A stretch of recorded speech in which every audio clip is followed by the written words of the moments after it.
cheat. How they're surviving changes. Yes, yes. I mean, for me, I don't have a fear of survival. It's just, okay, if I can't go to the store and pay for my food, I'm going to have to fucking grow up myself. Mm-hmm. You know, for me, it's not thinking about the fear of surviving, but how can I survive better? Because I'm already doing it every day.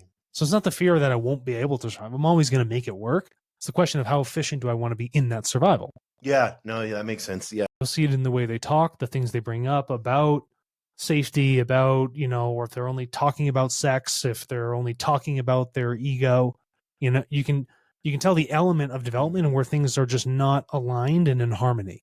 Yeah, and Raw talked about this. I thought was real interesting too. Is when you get clear the red ray, there's a trust in the world around us and a strong sense of belonging. Yeah. So you don't have the hate, separateness. You don't have the I'm part of this regime. I'm part of this Republican Party, Democrat Party. You don't have any of that. You have, and I was so caught up into this because we're all saying you need to trust the world. Yeah. And so I'm like, that sounds weird. So I began to study a little bit more, and I had like a spiritual epiphany on this.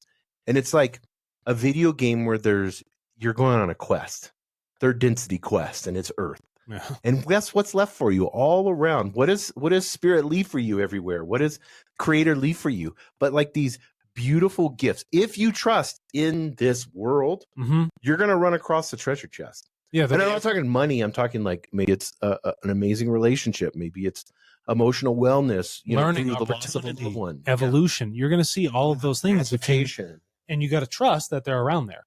And when you start to see the world in their framework, it's going to be bountiful with the amount of wisdom and knowledge you begin to accumulate. Because fear and trust are opposite. So if you really think about it, because he's like, trust the world, don't fear, and it's like, oh yeah. Because when you're fearful, you're not trusting. No, you can't be trusting of anything. You keep everything at an arm's reach. You're not actually feeling the integration, which is a requirement of what it means to be a living being of creation itself. It's to have that cooperativeness, right? That Concordian nature. But if you keep it at arm's reach, you're never actually integrating with your world around you.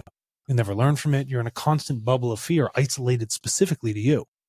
And you're just walking around in this world of self-harm, and your chakras are completely out of balance. And you're like, oh, I'm going to go focus on moving objects with my thoughts. Great. Glad it's totally possible. You haven't worked on the core foundational things for you. You're not balanced. So what's going to happen? No, you become fearful when you start to learn these things. And you can't do that. If you're fearful of the world and others, you can't connect with them.